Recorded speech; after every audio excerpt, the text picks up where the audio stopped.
To understand the late Middle English period, we can't just look at literature, we also need to look at the major historical events that shaped society and culture between the 14th and 16th centuries.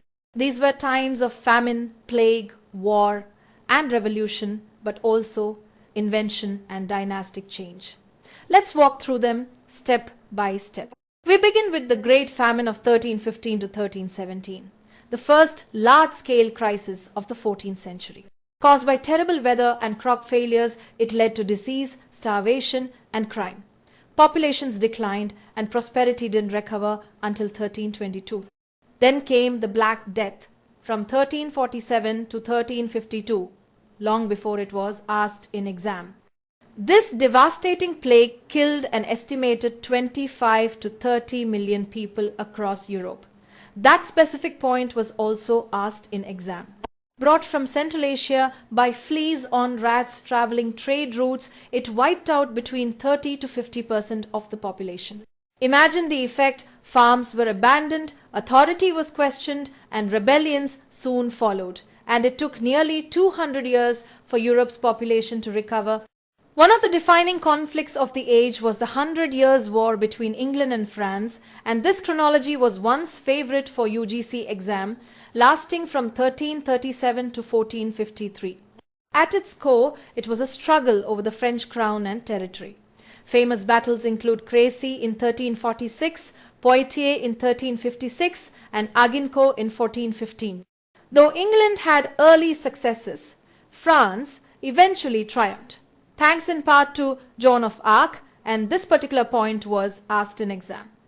By the end, only Calais remained in English hands. The unrest continued at home with the Peasants' Revolt of 1381. Again, this used to be asked in exam more often, but for the past 5 years, we didn't see any questions based on that.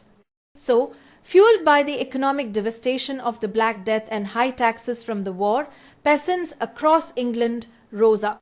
Led by Wat Tyler, this has been asked in exam, and supported by radical priest John Ball.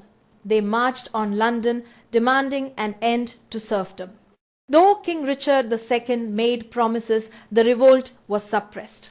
Meanwhile, a turning point for global history came in 1453 with the fall of Constantinople. It was asked in exam. Sultan Mehmed II captured the great city, ending the Byzantine Empire and allowing Ottoman expansion into Europe. The fall shocked Christian Europe and shifted trade and cultural routes forever. Around the same time, a revolution in knowledge was taking shape with the invention of printing. While woodblock printing had existed in China since the 7th century and movable type had been invented by Bi Sheng in the 11th, the technology spread to Europe in the 15th century. Printing transformed learning by making books cheaper and more widely available.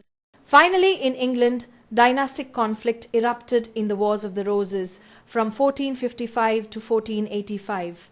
Well, this has been asked in exam. This civil war pitted the Red Rose of Lancaster against the White Rose of York. This symbol was once asked in exam.